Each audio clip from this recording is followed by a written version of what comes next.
আসসালামু আলাইকুম ওয়া রাহমাতুল্লাহি ওয়া বারাকাতুহু। সবাই কেমন আছেন?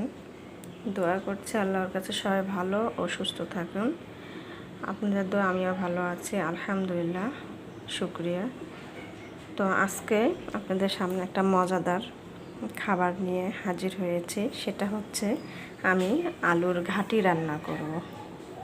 এই যে আলু দেখতে পাচ্ছেন, এটা আমি সিদ্ধ করে নিয়েছি। এই যে আমি দুই রকমের আলু নিয়েছি। এটা হচ্ছে লাল বগুড়াই আলু, যেটা বগুড়া লাল আলু হয়, এটা খেতে অনেক সুস্বাদু। এই আলু নিয়েছি। আর হচ্ছে এটা লাল কাটি হল্যান্ড বলে, এই আলু নিয়েছি। তো আমি এটা সিদ্ধ করে নিয়েছি। এখন আমি এটা দেখুন, এই যে সিদ্ধ করেছি, আমি এখন এটা ছেনে নেব। আর আলুর ঘাটি রান্নার সঙ্গে আমি এখানে হলুদ গুঁড়ো নিয়েছি, ধনিয়া গুঁড়ো নিয়েছি, লবণ নিয়েছি, তেজপাতা নিয়েছি। এখানে দেখেন ছোট সাদা এলাচ, লবঙ্গ, দারচিনি, এটা হচ্ছে লাল মরিচ বাটা, মানে শুকনো মরিচ বাটা, পেঁয়াজ বাটা। পেঁয়াজটা কিন্তু আমি সিদ্ধ করে নিয়েছি, সিদ্ধ করে নিয়ে বেটে নিয়েছি। তারপর এখানে হচ্ছে গরম মশলা, যেটা গোছে আমরা খাই, গরম মশলা আমি এটা বেটে নিয়েছি, এটা শিলপাটায় বেটে নিয়েছি। তার সঙ্গে আমি এখানে 3 পিস মাছ নিয়েছি। এই 3 পিস মাছ দিয়েই আমি আলু ঘাটা রান্না করব। তা চলুন আলু ঘাটা রান্না করে যাক। আমি এখন আলুগুলা ছেনে নেব।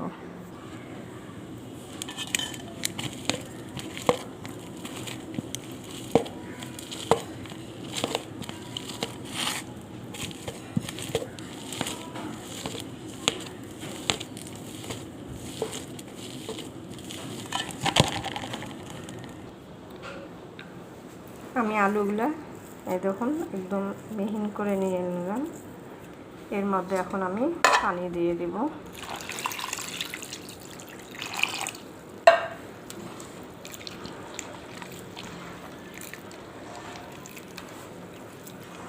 আমি যেইভাবে দেখাচ্ছি ভিডিওতে, ঠিক আপনারা এইভাবে আলুটা ঘাটি আলু রান্না করে খাবেন, আশা করছি ভালোই হবে। হয়তো এই খাবারটা অনেকেই খায় না, অনেকে কম খায়, তবে খুবই মজাদার খাবার। আপনারা এদের খেয়ে দেখুন, ভালোই লাগবে। তো আমি চুলাতে কড়াই বসাই দিয়েছি। এখন আমি এখানে সরিষার তেল দিব। বিসমিল্লাহির রহমানির রহিম।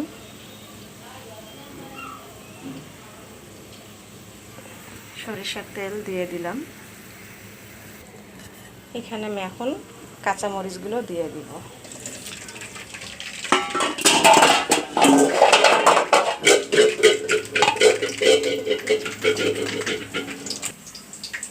তো এখন আমি এখানে মশলাগুলো দিয়ে দিচ্ছি।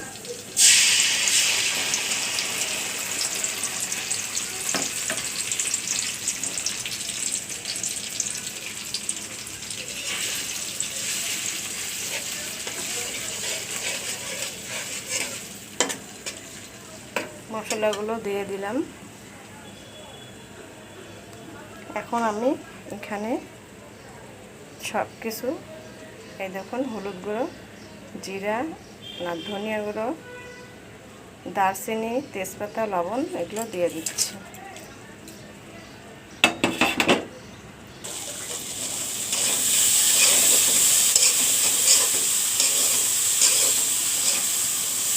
এখন আমি এর মধ্যে এই মাছ 3 পিস দিয়ে দেব।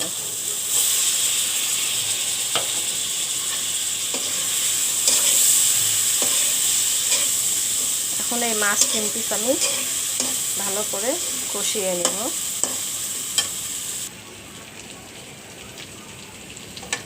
দেখুন মাছ 3 পিস কষানো হয়ে গেছে। পানি কিন্তু দেওয়া যাবে না, আপনারা যখন রান্না করবেন পানি দিবেন না।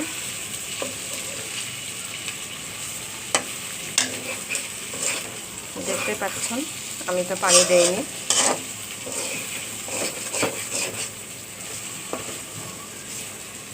এবারে আমি এখানে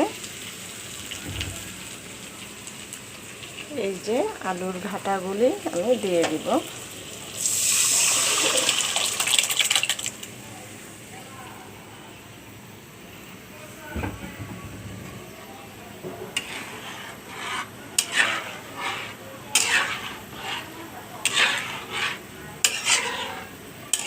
এবার ভালো করে একটু নাড়াচাড়া করে দিতে হবে।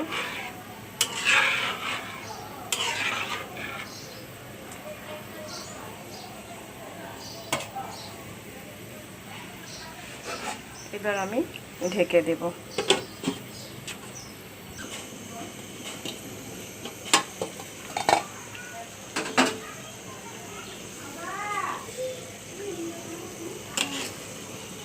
দেখুন, এই হলো আলুর ঘাটি। তো আপনারা বাসায় এইভাবে রান্না করে খাবেন, দেখবেন ভালোই লাগবে খেতে। তো আলুর ঘাটির নিয়ম, একটু সময় নিয়ে যত জ্বালাবেন, মানে জালটা দিবেন, ততই ভালো লাগবে, খেতে মজার হবে। তো আমি একটু সময় নিয়ে আলুর ঘাটিটা আমি জাল দিয়েছি। আপনারা এইভাবে রান্না করবেন। আমার ভিডিও শুরু থেকে যদি দেখে থাকুন, তো সবাই ভালো থাকুন ও সুস্থ থাকুন, এই কামনা ও দোয়া করে রেখে দিচ্ছি।